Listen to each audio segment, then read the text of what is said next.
Give everybody a minute to get on here. How was everybody's week since the last time I seen ya?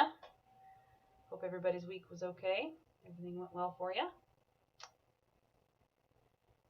Things have been going good around here. My back is finally cooperating with me and is feeling a lot better. I have taken kind of the last week and a half to really rest it, and I think if I hadn't done that, then hey Kitty's Homestead, if I hadn't done that, then I probably would have been laid up for a lot longer. So anyway,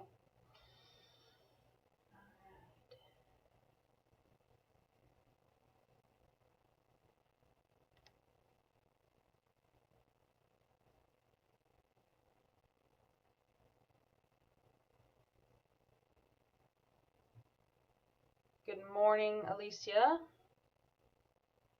from Wisconsin. Very cool.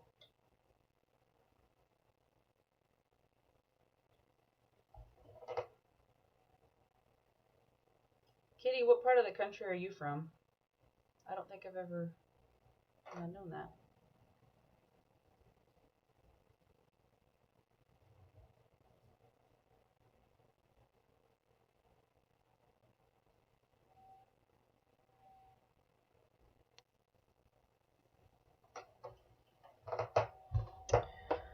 Anyway, I'm going to give it a few more minutes here, let a few more people. Oh, okay, New Jersey. Awesome.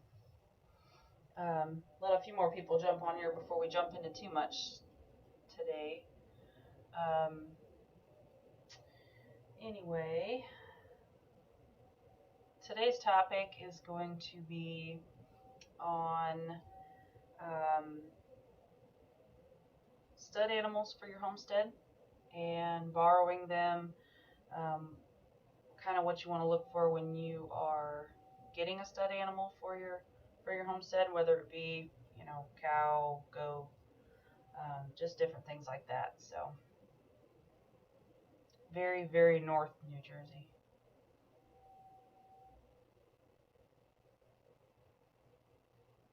Cool.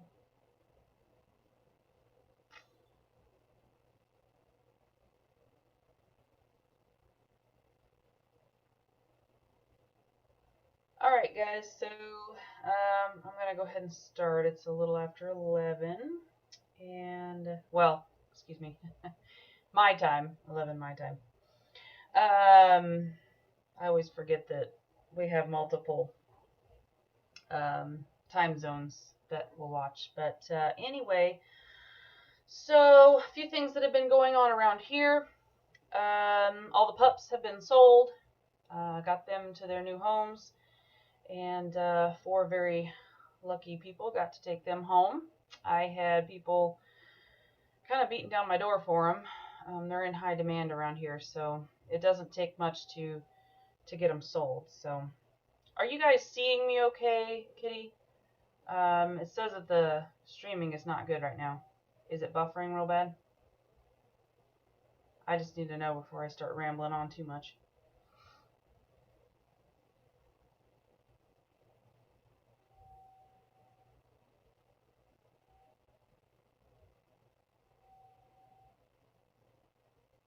Okay, good. Good to know.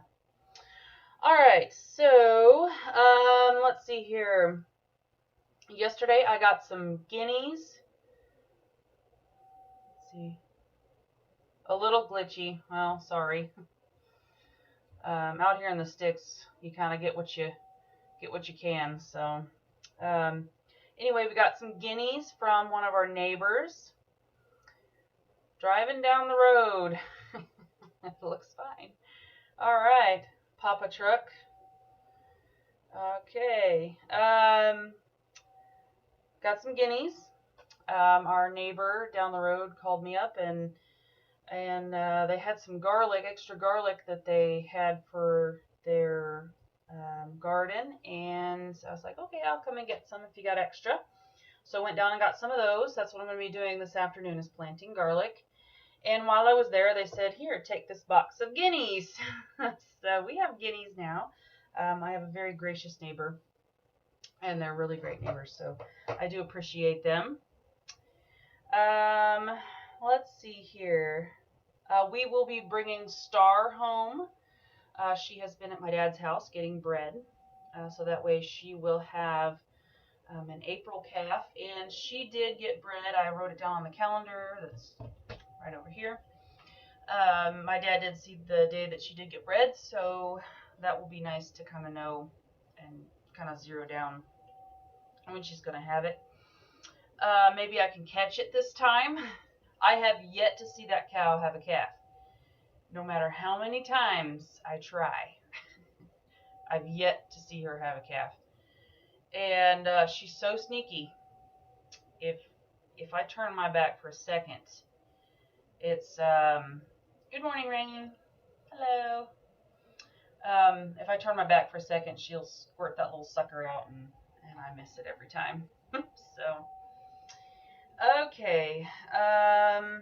So we will be moving hay soon, and we're going to be taking about 4 days and move all the hay at once, hopefully, and get all that done, so we don't have to worry about it this winter. And it will be firewood season here very soon, so we will be getting some firewood ready for the winter time. I wear aprons. Hello. I don't think I've ever seen you here before. First time watching. Very cool. All right.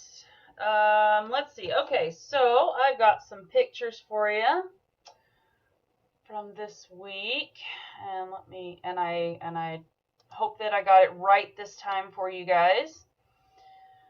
So this is just a picture of one of our sows. This is Miss Lucy.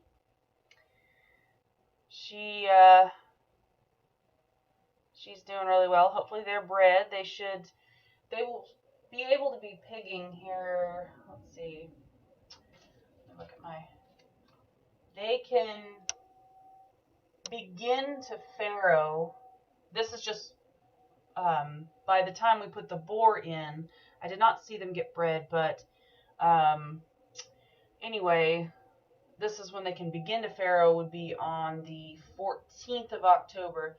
But I really didn't see them come in or anything like that until at least 2 weeks after we had Freddie in with them. So Lucy is an old spot cross. I don't know what they're crossed with, but I do know that her mother was an old spot.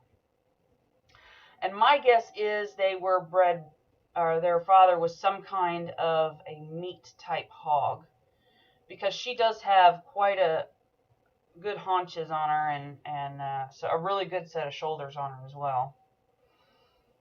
Yep, she was really, really cute, Rain, whenever she was a baby. So, yeah, she was really cute when she was a baby.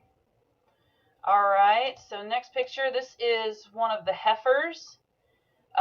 You guys seen her in one of my other videos when she was a brand newborn. And she is getting much bigger. I still haven't got her tag in her ear, but that's alright. She's getting bigger, and we kept her back for a cow this year because she's going to make a really nice cow, I do believe. And she's got a really nice temperament as well. Yeah, she does have very pretty markings, Kitty. Let's see now. This is Miss Thelma, and I thought it was kind of a neat picture. She was sticking her tongue out at me. So, you know.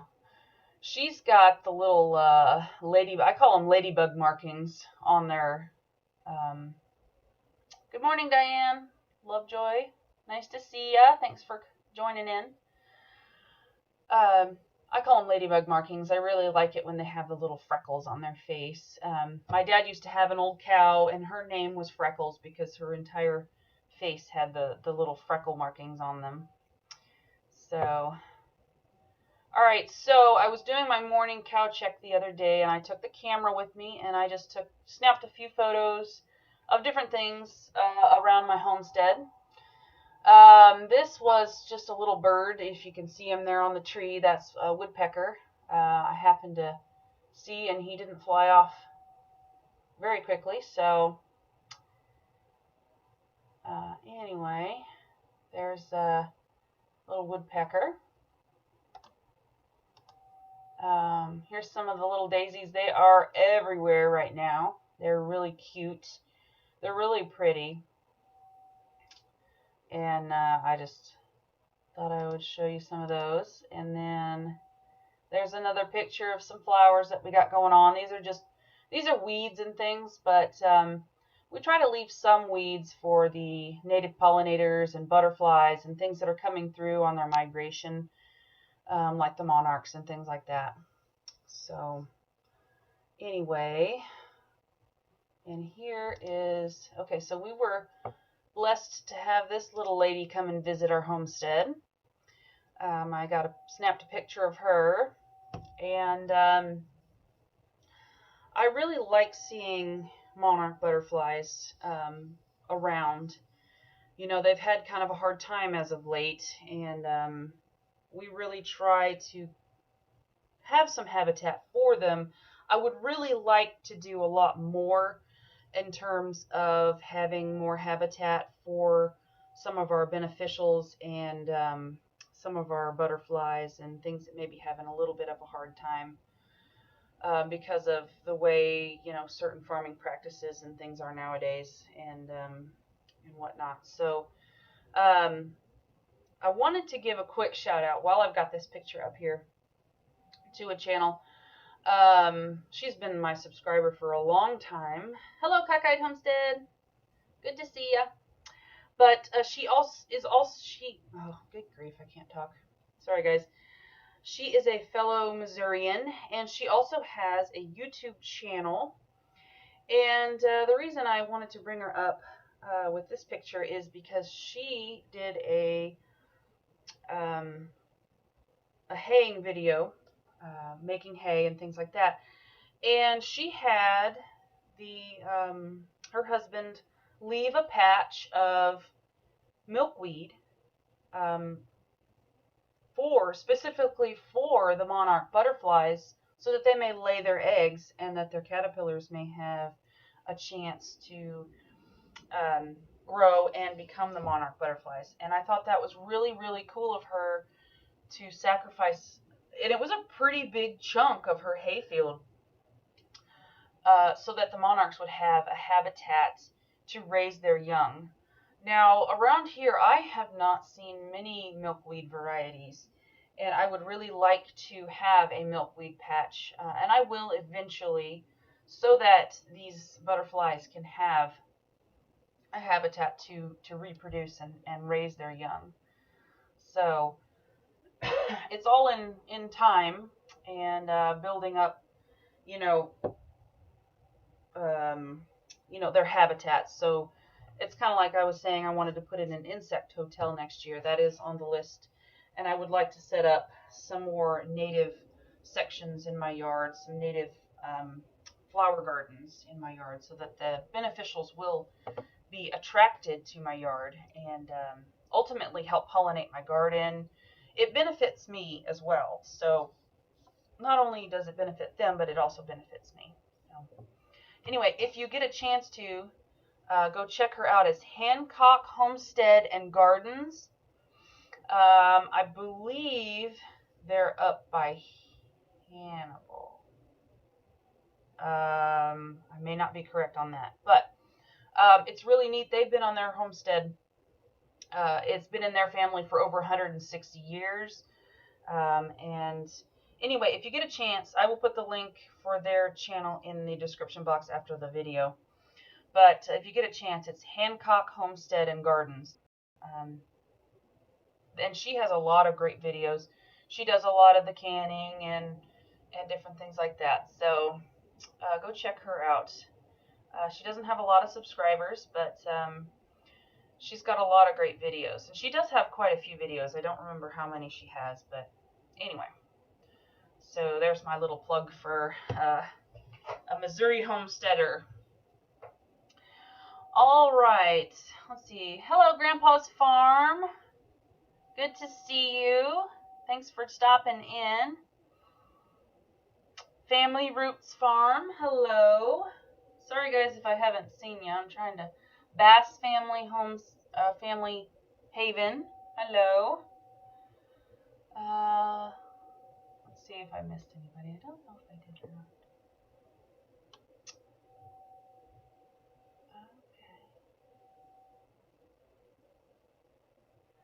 Yeah, Diane, the picture of the butterfly, it took me a few shots. She was a busy little girl, let me tell you what. And you can't get too close or they'll fly off. So good thing I have a really good zoom on my camera. And I was able to get this good picture of her. I did get a few other good ones, but this one was the best one, I thought. So anyway, yeah. And she was real pretty. Unfortunately, I did see one the other day that was, her wing was torn pretty bad. I felt bad for her, but you know. Thank you, Rain. Okay, so let's see here. Another thing, I was just back there just kind of walking around. This is what, this is a big old bush. I think it's a Russian olive, but I'm not 100% certain on that. All I know is the migrating birds absolutely love these berries, and I do keep a few of these bushes, even though they're kind of obnoxious for me to have in my pasture. I do keep a few of them around so that the migrating birds have something to eat. And yeah. Another thing that is growing nicely here is persimmons. We have a bumper crop of persimmons this year, and I am thinking that persimmon jelly will be in my future making, jelly making. So they are not ripe yet, as you can see. Persimmons, it's kind of a delicate balance as to when they're ripe, because they are pretty darn sour if you get them and they're not quite ripe. So Grandpa's Farm, the berries, I think that's a Russian olive bush. I'm not 100% positive on that though. But I do know that a lot of the birds, they eat those. Migrating birds especially like to eat those. So the persimmons, a lot of wild animals use these as a food source.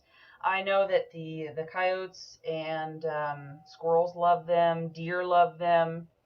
So a lot of wildlife do get sustenance from these. I also have another picture of them. As you can see, they're pretty green still. Persimmons lose their leaves really early, so seeing some green leaves with persimmons is kind of a silvery green or gray bush. I don't know. That's possibly what it is. Grandpa's Farm.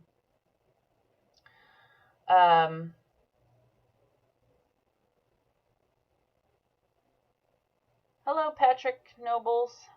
Thanks for joining us. Appreciate you stopping by. Green Gables Homestead, hello. Yep. Deer actually really love persimmon. We get a lot of deer up in our field snacking on these. And if you see some of the wild scats from some of the wild animals around, you can kind of tell what berries are in season because you'll see the seeds from the berries in their scat. Kind of like the blackberries, you'll know when those are in season, and you'll know when the persimmons are in season if you go out in the woods a lot. Anyway, so there's the persimmons. Let's see. Okay, so another thing that we do back in our fields is we create some habitat for the wildlife. Quail and rabbits will typically use this kind of habitat. We've had to do a lot of clearing of our fields in the back to make way for pastures and things like that for our cows. But we try to create habitat. As you can see kind of there in the background, that is a tree line there, And this sits about, I'd say, 20 or 30 feet away from that tree line, so that a rabbit can have a chance to scurry into that. And then we have them kind of strategically placed to where they can find cover from the hawks and then still go out and nibble on, you know, the good grasses and different things that they want to have. So, Bass, you haven't had persimmon in years. Do you like persimmon?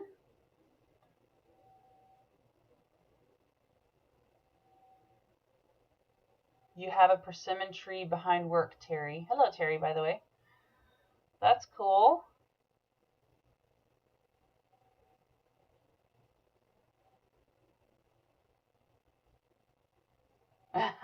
Cockeyed Homestead. You doing your boat in the basement, LOL. Would that be in reference to Gibbs building his boat in the basement off of NCIS? I think it might be. Anyway, persimmon cookies. That's cool, Bass. I never even thought about making persimmon cookies. That might be something interesting to look into. With persimmons, it's kind of hit or miss. You have to get them kind of in the right stage. Otherwise, they're very bitter to eat, and they're not. And to be honest, there's really not a lot in there. It's mostly seeds. And there's an old wives' tale that you cut the persimmon seeds open, and there's the knife, the spoon, and the fork.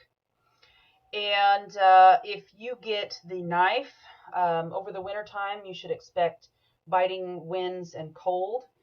If you get the fork, I believe, you're going to have a mild winter. And if you get a lot of spoons, that means you're going to be shoveling a lot of snow.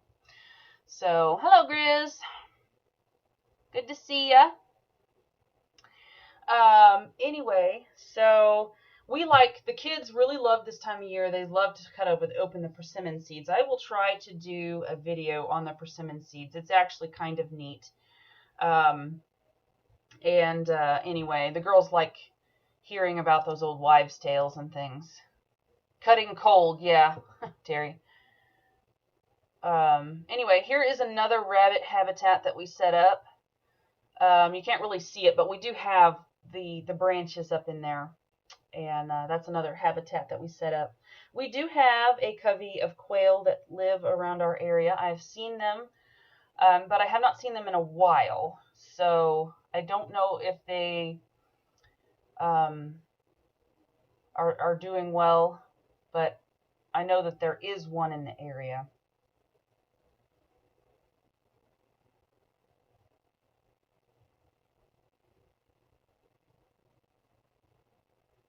Hang on, guys. I'm trying to keep up with the comments here. Yeah, first frost, Green Gables Homestead. Yeah, first frost will sweeten them up quite a bit, the persimmons. And we shouldn't have a frost for a while. Probably till the end of October usually is when we have first frost, so.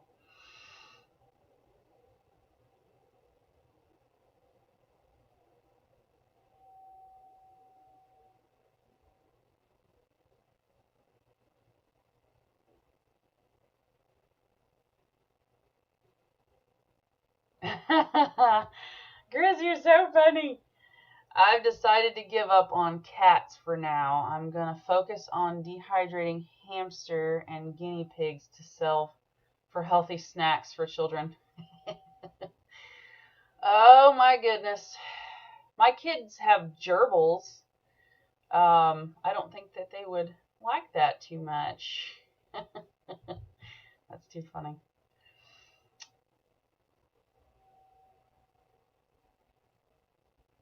Alright, so anyway, back to the rabbit habitat. This is the habitat, another habitat that we've created. This one is a little farther out from the one that you just seen. And we try to place them to where they can move around the pasture and have strategic hiding places so that they can stay kind of safe from predators. So anyway, that's that. And then the last picture I got for you here is acorns. I thought they were pretty cool. We had, this year we've had a lot of acorns on the trees. Last year there were hardly any acorns whatsoever. Don't know what it was about it, but there were no acorns. I didn't get a picture of them, but there are a lot of hickory nuts this year. So the acorns and the hickory nuts, the squirrels will have a very easy winter this year, I believe. They will have lots of food this year. So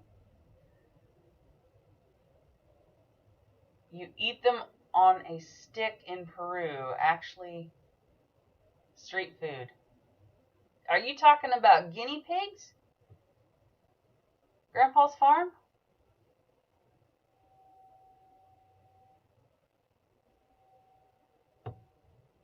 Guinea pigs. Oh. Have to go work on my rabbitry. I'm sick of that dang thing. Well, good luck, Cockeyed Homestead. Working on your rabbitry. Sounds tasty.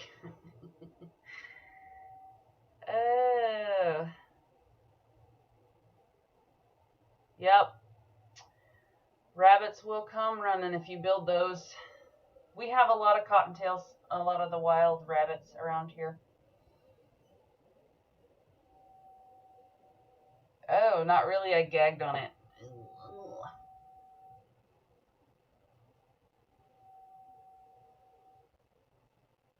I like to focus.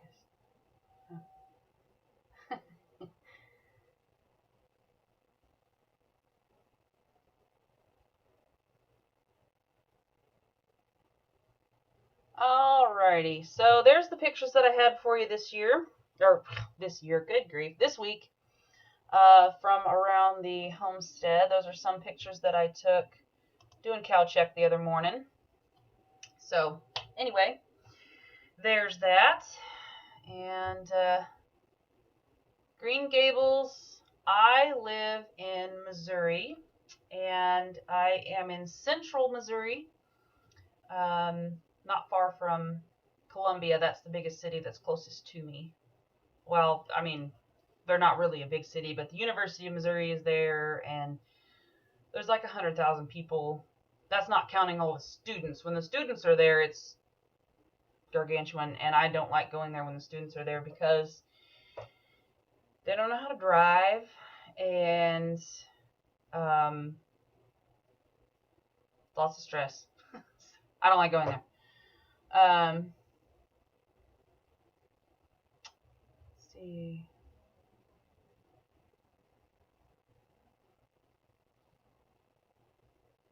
Are you the only one that finds it odd it's okay to eat Bugs Bunny and not Garfield? Well, I guess if you were Alf. Alf liked to eat cats, right?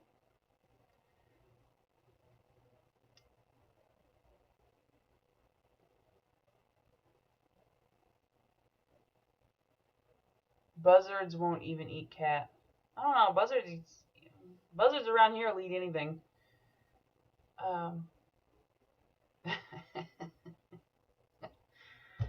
Oh goodness, you guys are too funny.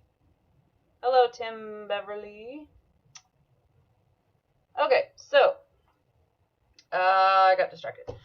All right. The book of the week this week, I thought I would stick to the theme of helping out our native beneficials. And this book is Gardening with Prairie Plants.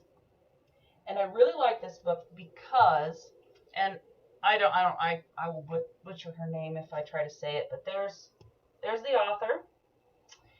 And it's a Minnesota publishing book. University of Minnesota Press publishes this book. Anyway, they do a really great job at a lot of the native plants. They have tables in here for you that break it down by region, and they also take each plant and have a little bit of a biography about each plant, and they'll show you what sections of the country they do best in, and different things like that. Different things that they attract. They've got a lot of the native grasses and warm season, cool season grasses, and it does a really great job at breaking that down.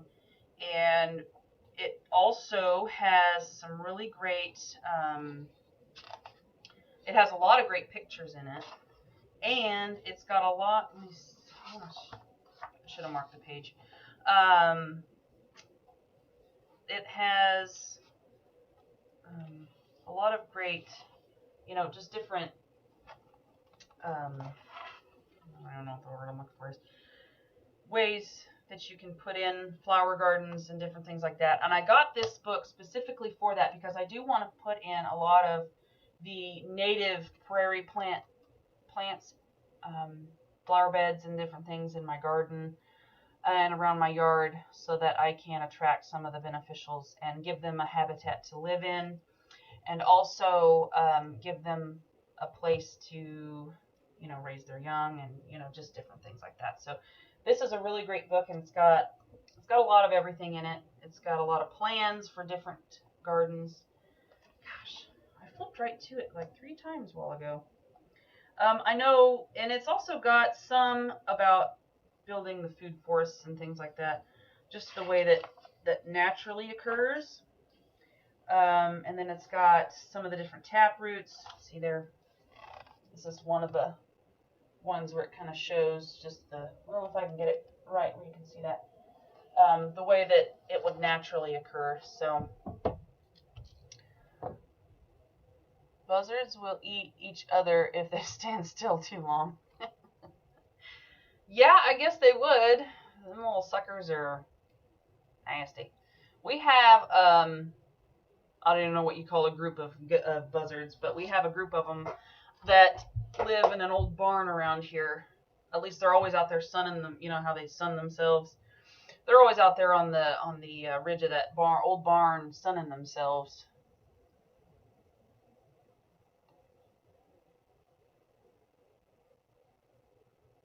Oh, your teenage son just walked outside and grabbed 3 persimmons to cut in half. You'll have lots of seeds if you grab 3 persimmons. Let me know if you get a lot of forks, knives, or spoons. That'll be interesting. We haven't done that yet here, but let's see. Green Gables, you mean teenagers listen to adults? Yeah. Only when they are YouTubers. My kids are not teenagers yet, but kind of dread the days.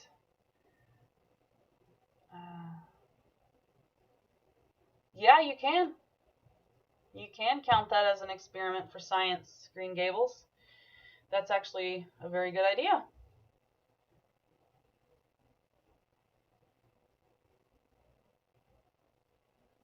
Oh yeah, bass. Yours are still babies. Mine are 8 and 10.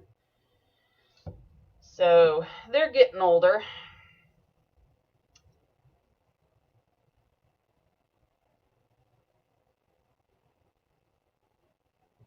Oh, you have blackberries that take over, Grizz. When we first moved here, blackberries had taken over our entire pastures. It was ridiculous how much they had taken over. And them suckers were like 10 foot tall. Okay, so let's see here. I think I've got all of that out of the way. Okay, so the topic that I have for today is stud animals, and specifically purchasing or borrowing a stud animal for your homestead. And if you have any questions, please put them in all caps so that I can kind of catch them. I don't have a chance to read all of the comments, but if you have a specific question, let me know.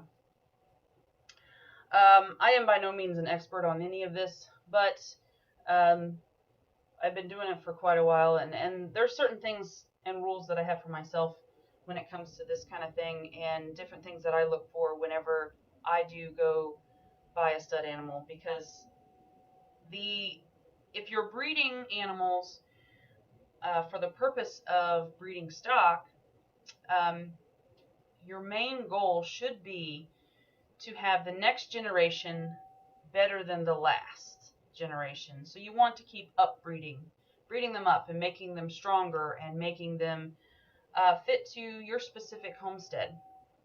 And the easiest way to do that is to just generationally breed them to where you want them, whether it be line breeding, or you find somebody that's doing about the same as you as far as genetics wise. And I do this with my rabbits. I have been trying to create a rabbit that grows well on pasture, that is parasite resistant, specifically with the ear mites and worms and things like that. I want one that's going to grow out quickly and have a really great loin on it. And it's been kind of a slow process. I've been working on it for about 5 years now. And I keep meticulous records when it comes to that. So, when I kind of get that rabbit that embodies what I'm looking for and what I want, in the end, I may not keep as many records, but for now, I want to know how they're performing. And I have a strict set of standards. If they're going to be kept as a breeding animal, they have to meet my requirements for my breeding program that I have going on. So it's a slow process. I started with completely commercial rabbits, and so far it was really rough in the beginning because they didn't have, even though I really tried to make the transition easy for them, it's taken quite a few generations for me to get rabbits that are doing really well on the grass and not getting the parasites and things like that. Of course, rotating pastures, moving them every day, not letting the rabbit tractors sit on any specific amount of ground for no less than a year really does cut down on the pathogens. So, oh, bass, yours are 9, 4. Oh, hang on, it just left. Yours are 9, 4, and 8 months. Okay, yeah, you do have little ones.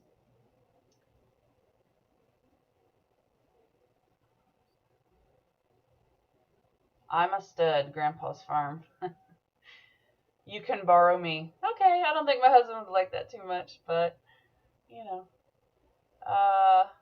same here. But oh, you're not talking about that rain. Sorry.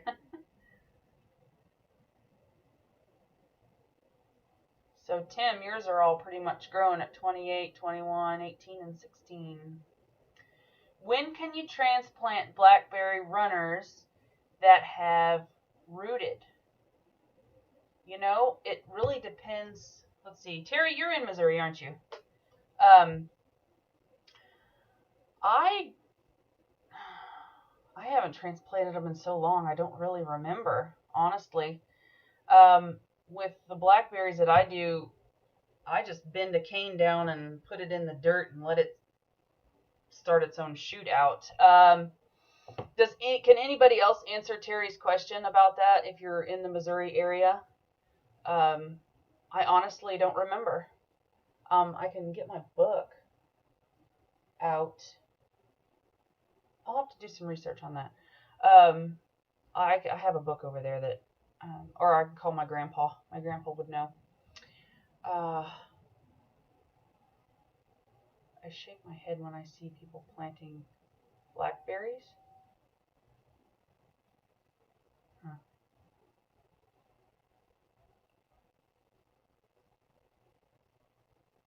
North Alabama equals spooners.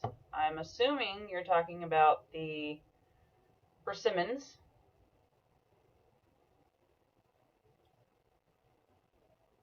I will volunteer to stud. You guys are so funny. Okay.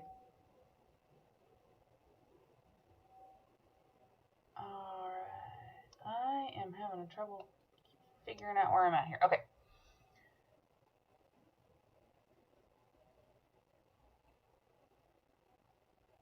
Terry, did somebody answer your question for you?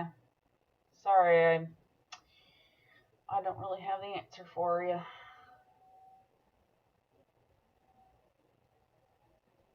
Uh-oh. Haha, Bass. Uh-oh, if Alabama is getting spoons, West Virginia is in trouble.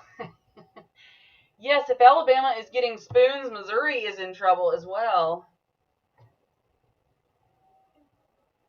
I kind of think it's neat, some of the old wives' tales.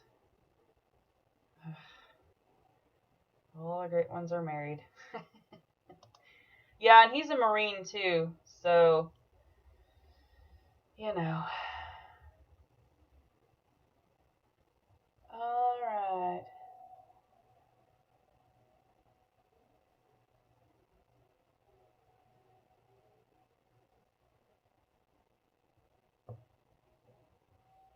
All right.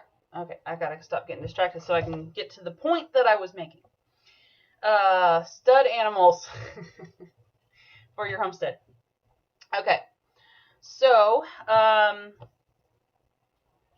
you want to kind of think about where you're going with your livestock when you do add in a new animal. So if you are just breeding for strictly consumption purposes, then it's not as important to really find that right animal and really do a lot of your research and things like that. So it helps to know where you're going with your animals. Like our pigs, we're not creating a breeding program at this time for our pigs. We strictly have our pigs so that we can raise the piglets for consumption. So we have borrowed a boar from different, actually the last few times, Ricky and Freddie, we borrowed them from my brother-in-law, and we borrowed them because it doesn't make sense for us to keep a boar with only 2 sows. So, and the little pigs, they're doing great, by the way. I'm going to have an update video for them coming up soon for you guys. So, anyway, it doesn't make sense for us to keep a boar hog around and have to put up with him for, as long as you have to put up with them for just 2 sows. So, anyway, that would be one thing. If you have the smaller homesteads, borrowing a stud animal would make it a little bit easier and a little bit more, what's the word I'm looking for? Economical for you. So, all right. Let's see here. Find my notes. If you are going to be breeding for raising the future generations and the breeding stock and things like that, you will want to evaluate your females, kind of know what you have, and get a consensus on some of the things that you want to improve upon with your females. Also, if you have something like your cattle, if you have heifers, you're going to want a bull that's going to be low birth weight. You don't want to get a bull that's going to have 90-plus pound calves and turn him out with heifers. You're asking for it's a recipe for disaster, asking for problems there. It's just not something you want to do. So if you have cows and then you have several heifers in the mix, you may want to consider a low birth weight bull. You want to look at the structure of the animal that you are looking at. Obvious things like with the cows, you can have, I did the video on the structure that you're going to want to find, the leg positioning, just different things, because it can have an effect on the animal and future generations. If there's a genetic something or other in the background that you don't want, you want to kind of make sure that you don't introduce that into something that you're not going to want to deal with later on down the road. If you do want to get into the registered livestock, one thing I do have to say about those is, A papered animal is no better than an unpapered animal. The only difference with the papered animal is you can see their lineage, you can see where they came from, you can see sometimes with the cattle they have the stats, the EPDs for the bulls and the cows, so you can kind of see how their ancestors performed for different people. And a lot of times it's got a lot of holes in it because a lot of people don't really do that. But anyway. Hello, Krista. How are you? And Mother of Many Horses, nice to see you. Oh, am I having buffering issues? Mother of Many Horses, I'm sorry if I am. It says I've got good streaming here, so maybe my computer's backwards. Sometimes it says it's got horrible streaming, and I actually have good streaming on your all's end. So, Green Gables Homestead. Sorry you guys are having troubles. Maybe try refreshing. I don't know. Papers do not add to the flavor, whereas crossbreed animals have hybrid vigor. You are correct, Grandpa's Farm. I was going to touch on that here in just a second, but I got distracted. So, yes, that's the only difference you're going to get with a papered animal is you can see the lineage.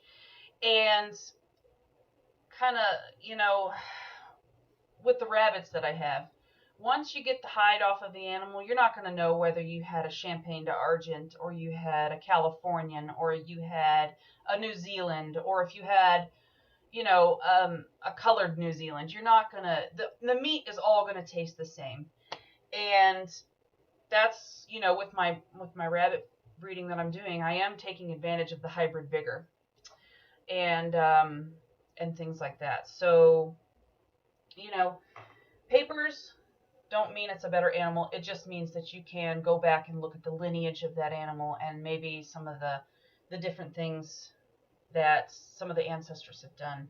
If it was great in the show ring or it has, you know, with dairy goats, you can go back, like Dirt Patch Heaven says, you can go back and you can find those great milking lines if you want a goat that's going to give you nice sweet tasting milk. You know, you can go back and look at the lineage on those goats and be able to tell, you know, I think with the dairy goats they have an appraisal. I don't know a lot about that, but I know that they appraise them for different things. So anyway, so the papering, and you can sell a papered animal a little bit more than you would say one that's, you know, you don't know where it came from. So that's another thing that you can do, especially if it's breeding stock. Anyway,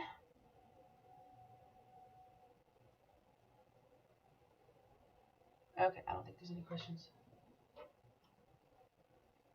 Yes, Pat. Sometimes they do have issues. She's asking or saying about sometimes registered animals do have or can be more sickly. Sometimes they're inbred, unfortunately, just to keep lines pure. I don't agree with the inbreeding. There is line breeding, and if it's done correctly, then that's okay. But inbreeding has taken a lot of the vigor out of a lot of different species and things. So, yep, temperament and conformation. Yep, that's I tend to like that as well.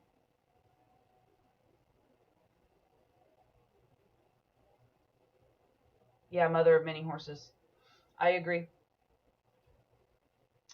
I agree. The only thing that we have registered here is our registered Herefords, and that's just something that I've always done, and I love my registered Herefords, so I will probably never get away from them.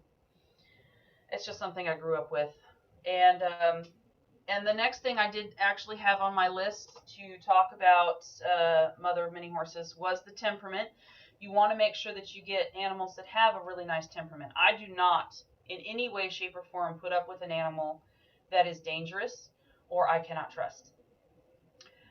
We have a lot of people come here and see our place, and I'm not going to put them in harm's way, knowingly put them in harm's way, and especially if we have younger children that come. So it's not worth it to me, even if that is like the best animal, got the best udder or structure. I won't put up with it, and I will not sell them to somebody as a good animal. I will take that animal to the sale barn because that's where that animal belongs. A lot of the animals that you that wind up at the sale barn, they're there for a reason, especially if it's a single animal. They're there for a reason, and usually that reason is either behavioral, they don't perform well. Now you can, in certain, that's a whole nother issue. I'm not going to get into that. But anyway, so an animal like that is gone. I don't deal with it. And a stud animal that is aggressive can be very dangerous. So keep in mind, if they are aggressive when you go to look at them, that's just, they're going to be aggressive, and you don't need to be put up with any of that. It's just, in my opinion, too dangerous for anybody, not only yourself, but anybody that comes to your farm, or homestead. Okay, so when you're borrowing an animal, there are a few rules that are kind of unspoken, but you kind of need to be aware of them. First of all, since the stud animals have the testosterone, and they're going to be more aggressive than the females. Not to say they're going to be mean, but just a little bit more aggressive. And they can tear up. I know we borrowed my dad's bull. He liked to tear up little trees. So we don't have a lot of little trees in our pastures anymore. So, Krista, our pigs our sows are old spot crosses, and I don't know what the cross is with them, but I know that their mother was an old spot, and I'm guessing that the father was some kind of meat hog, because they do have really nice haunches and shoulders to them, so I'm guessing it's some kind of meat hog. Let's see, let me catch up on some.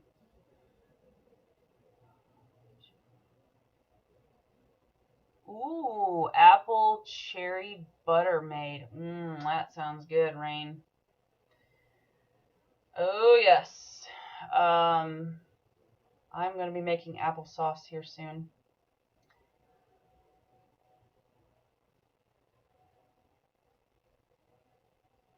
Only needs so much testosterone on a farm. You are correct, mother of many horses.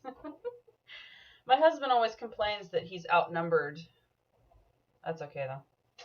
Okay, so let's see here.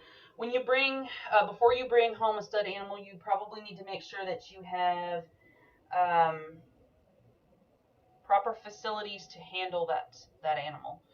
Proper fences. Just depending on what animal it is. I'm kind of talking in broad spectrum here. So let's see here. Diseases. Now, you probably need to ask the owner if he has been tested and vaccinated for any diseases. If he's been wormed, because you don't want to be bringing any of that to your herd. And ask if they've been wormed. Huh, I already said that. Okay, so I know here in Missouri, for a bull to be sold, a virgin bull, if it's a virgin bull, they don't have to have the trick test. And he has to be younger than 24 months of age. So if it's virgin bull younger than 24 months, they don't have to have a trick test. But if it is a proven bull or a bull over 24 months, they have to have a trick test before they are sold. That's just the law here in Missouri. And, you know, it's different for every state. So I don't know what other states, what other laws are. But anyway, you want to check your local laws for stuff like that too, because it does apply to leased animals here in Missouri. If a bull is going to be leased, then you have to have it trick tested as well. So check your laws as far as if they have to have their tuberculosis shots, or say if you're getting a horse. I know horses have to have coggins here in Missouri before they can cross county lines, or go to shows and different things like that. So check and see if there are vaccinations required if you're going to be crossing state or county lines with this animal. So once you've found the stud animal that you're comfortable with, you know, before you take him home, before you load him on the trailer even, check the animal all over as best you can, and look for any signs of illness or injury. If he's got a limp, if he's got some kind of boil or abscess that you can see, just make sure that they're healthy before they get on your trailer and before you bring them.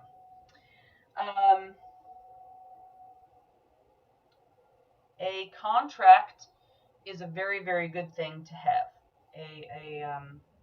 Either a lease contract or something saying that I am borrowing this animal, and whenever this animal is in my care, I am responsible for this animal and his well-being, because animals can and do die, and they do get injured, and you need to know in advance with the owner of the animal what procedures you need to take if the animal is injured or it dies in your care.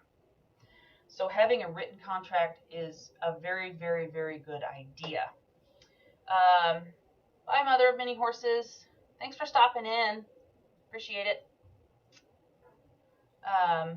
Anyway, you want to keep in constant contact with the owner of the animal and make sure that you give them updates on how they're doing and just different things like that. Or if you have any questions about the temperament and different things like that. So, but when you bring him home, you may want to quarantine the animal for just a few days, just to make sure that there's nothing that they brought over with them, any bugs or anything like that. So, let's see here. Another thing you want to make sure that's on your contract, if you have one, is make it clear who is responsible for replacement costs if the animal is to die. Make it clear if that animal dies in your care, which for me, if an animal dies in my care, I'm responsible for that animal, and I'm responsible for replacing that animal up to the value of that specific animal that I have. I've never had this happen before, but if it did, I would feel obligated to replace that animal. If there wasn't an already, agreement, even if there was an agreement with that owner, I would at least try and pay half of the replacement, because I would feel that guilty, or that much responsibility for that animal if it was in my care and it did happen to die. So anyway, and when you go to return the animal, try to make sure you return it in as good or better condition than you borrowed it in. Don't bring a nice, healthy, good, slick-looking animal to your home and it leaves scrawny and malnourished. That's not okay. You shouldn't do that. And I know most people won't do that, but it needs to be said. We have neighbors that borrow, well, okay, let me back up. Our bull, Thor,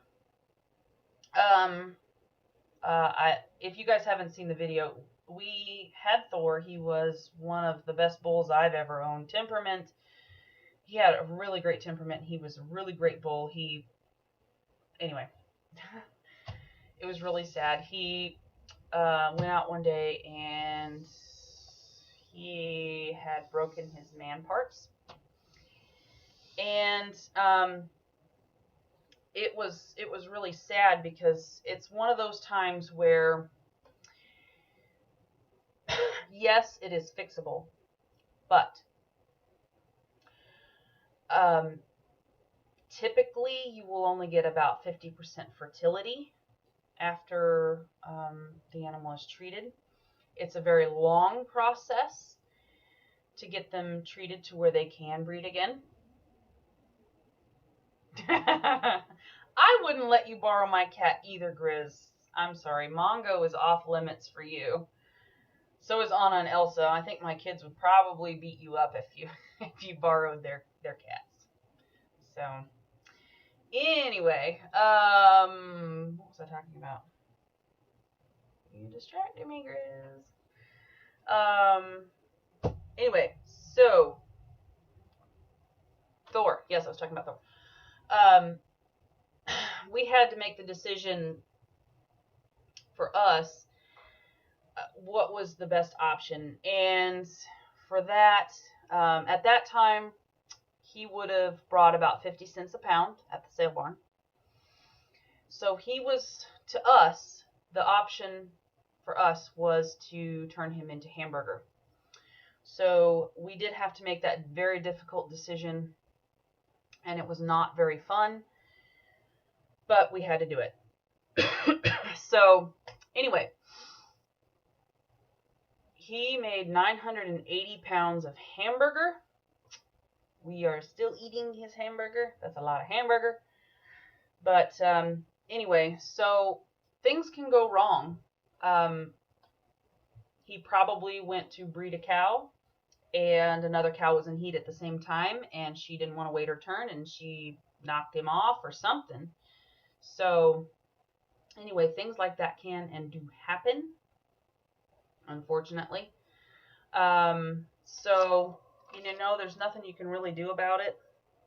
But anyway, so is there any questions as far as, stud animals and things? As far as that, I think I touched on everything that I wanted to touch on as far as that goes. Anyway. Yes, Kitty's homestead, that really did stink. It was not fun. But he is nourishing our family in another way. Not providing the calves, but he provides the meat. And, his hamburger is really, really good. So, anyway. Well, excuse me, I got a tickle in my throat. And I'm almost out of water. So that's all I had for you guys today.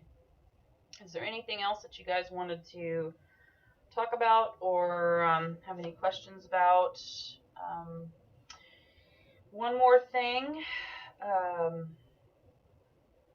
Tonight there will be some Homestead Network people on, and in this Eastern Standard Times, is the times I'm going to be giving you here, from 8 to 9, Freedom Acres will be on.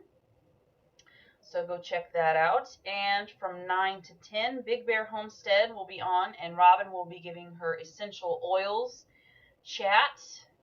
I know I will be tuning in.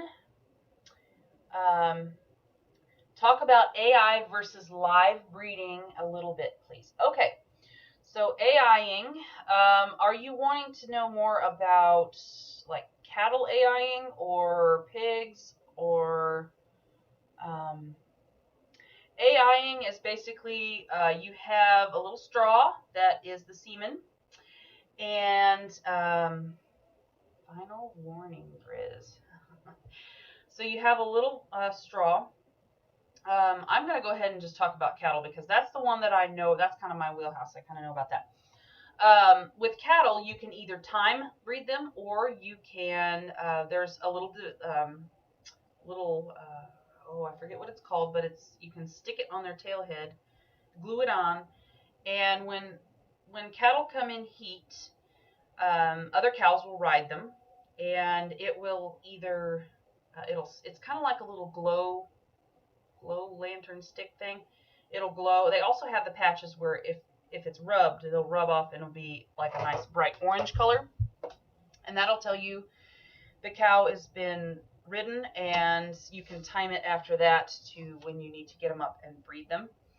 A lot of local vets will do AI services, and there is a local company here, Cattle Visions.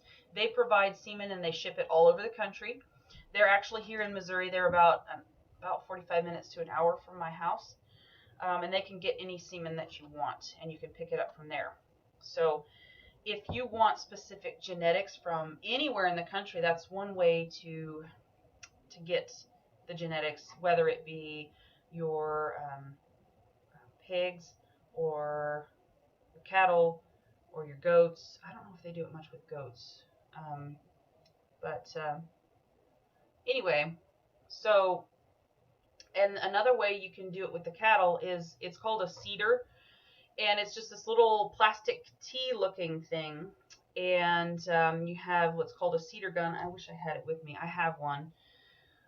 Anyway, you insert it, and it has a tail that sticks out, and you let it sit in there for a certain amount of days, and then you remove it for a certain amount of days, and then you should see signs of heat, and then that is the time when you want to have the person that is going to be AIing your animal come out and insert the semen and different things like that. I have palpated some, and I know how to do the AIing. I have just never done it before.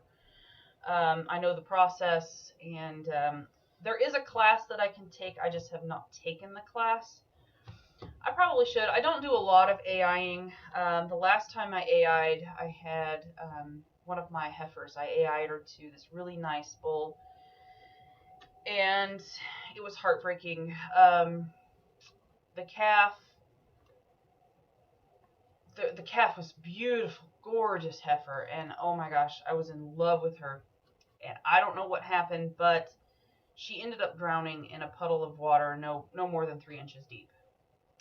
She wasn't, she was up and doing fine. Went back to check on her a few hours later, and she was dead.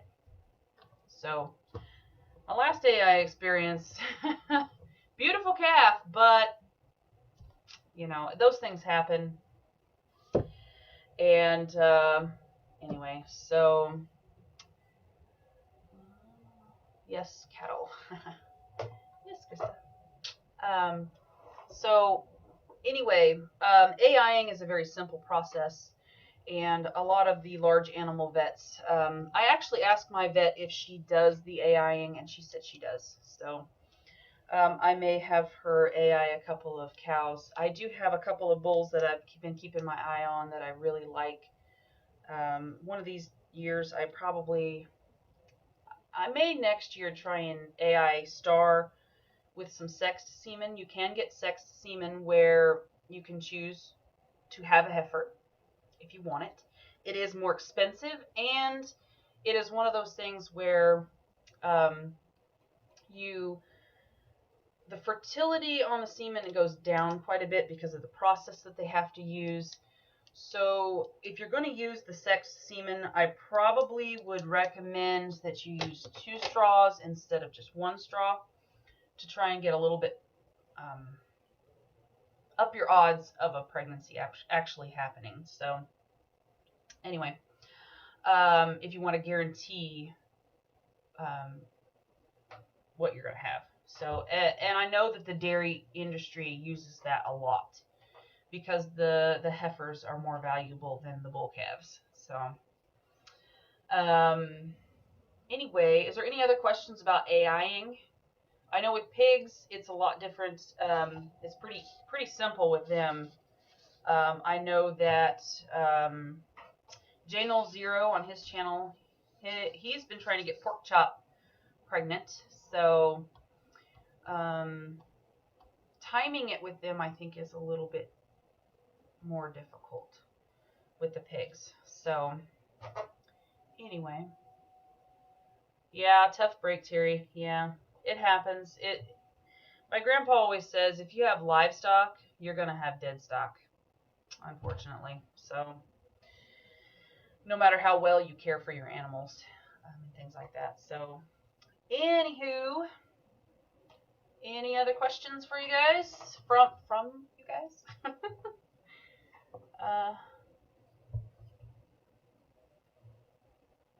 Yes, it's well worth taking the class to do it. I just haven't done it yet.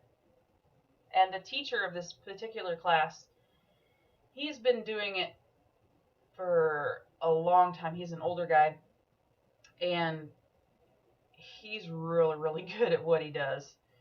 And he's really patient whenever he teaches you.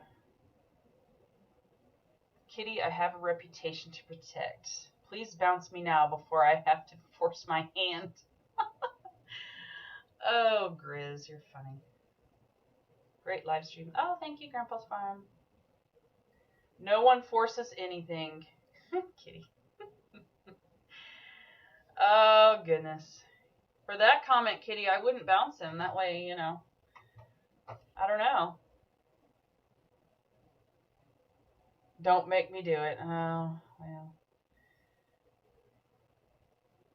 Oh, Grandpa's farm was timed out by Kitty's homestead. Uh-oh. Uh-oh. Oh, sorry, Grandpa. Did you not mean to do that, Kitty? I assume. I didn't see any. Okay, Grizz. Okay, you did it to Grizz. All right, guys. Any other questions? The chat moved. Click the wrong person. Oh, well, thank you, Krista. Oh, I lost my train of thought. Sorry. Yep. Okay, so that's all I got for you guys. And thanks, guys, for tuning in. And I will see you next Monday. I am going to try. And I had a all set up to where I was going to do rabbit handling for you guys, but I did not get that taken care of. So I'm really gonna try and do rabbit handling for you guys next week. No promises though. I will really try because I have been trying for a couple of weeks. So different ways to handle rabbits and safely handle them.